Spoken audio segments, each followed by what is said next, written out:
satria velona izy andao hiara-tia amintsika.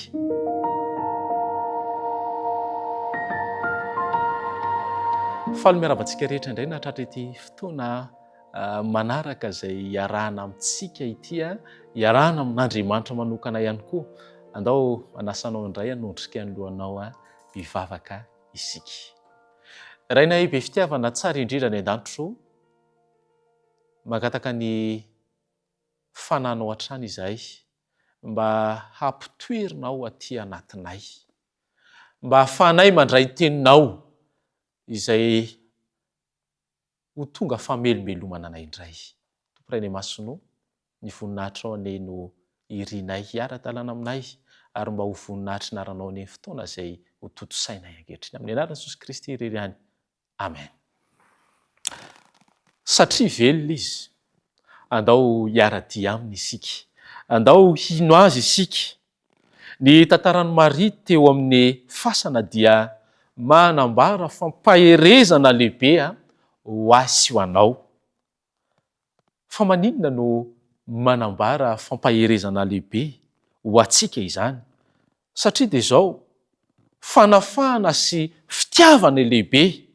I Maria ilay novonjeny Jesosy ka afaka tamin'ny demony fito, ary ny fitiavana no anisan'ny tarika azy ho eo amin'ity fasana ity.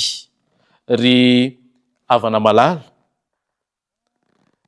izy no anisan'ny niandry farany teo amin'ny hazo fijaliana ny zoma, ary voalohany ihany koa izy teo amin'ny fasana ny alahady vao mangiran-dratsy. Mino fa teo tahaka ny Maria ihany koa isika, te hiara-dia aminy isan'andro isan'andro, ary fanirian'Andriamanitra mihitsy ny hoe izasy ianao dia ho eo aminy mandrakariva. Ary izany no tiana ho ampita amintsika amin'ity androany ity. Fiononana amin'ny alahelo, fiononana amin'ny alahelo. Na dia nitomany tao ivelan'ny fasana aza i Maria, dia i Jesosy nitsangana tamin'ny maty mihitsy no nampionona azy sy nampisokatra indray ny masony. Tahaka izany ihany koa no tian'Andriamanitra ho amiko sy ho aminao. Na dia ao anatin'ny alahelo azy ianao, tadidio fa eo anilanao mandrakariva Jesosy Kristy. Tadidio fa Jesosy dia vonona ny ampitraka anao mandrakariva, raha toa ka miaraka aminy isika. Ilay fakanesany Maria teo amin'ny fasana ity dia izao, anisan'ny fampaherezana lehibe ihany koa. Satria manino? Rehefa miaraka amintsika, nisy tahotra tao amin'ny Maria, fa na dia nisy tahotra azy izy dia nandresy izany. Rehefa niantso ny anarany Jesosy Kristy dia niova ho fifaliana ny alahelo. Profo izany fa tsy misy heriny intsony ny fahafatesana tao amin'i Jesosy Kristy. Satria tamin'io fotoana io, raha fantatsika, dia izao natahotra i Maria hoe iza zany miantsoantso izany. Ry mpiaino malala, ry namako, rehefa ao anatinao Jesosy Kristy, rehefa miara-dia aminao Jesosy Kristy, rava avokoa ny tahotra rehetra izay ao anatintsika. Resy ny tahotra izay manakaiky antsika tsiraray avy.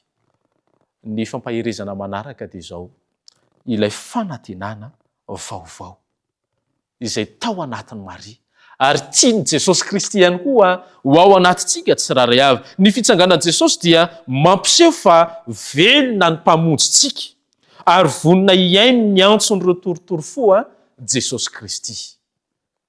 Izany no anisan'ny antony nitsanganan'i Jesosy Kristy indray. Amin'izao fotoana izao dia ao amin'ilay efitra masina indrindra izy, vonona iaino antsika izy. Inona ny zavatra lalovanao amin'izao fotoana izao? Tsarovy fa Jesosy dia eo aminao, eo anilanao mandrakariva. Midika izany fa manana fanantenana velona ny mpino tsiraray avy, satria nandresy ny fahafatesana Jesosy Kristy. Mampatanjaka ny finoana, ny fijoroana vaovolombelon'ireo mpianatra sy ireo olona izay nahita anazy tamin'izany fotoana izany. Miova fiainana ny olona rehefa mino sy matoky an' Jesosy Kristy. Miova. Hafatra fampaherezana ho antsika amin'izao fotoana manokana izay iarahantsika mianatra ny ten'Andriamanitra izao dia ity hoe na dia misy aza fotoana isalasalana na fahoriana eo amin'ny fiainana dia tsaroa fa velona Jesosy Kristy ary miaraka amintsika mandrakariva izy.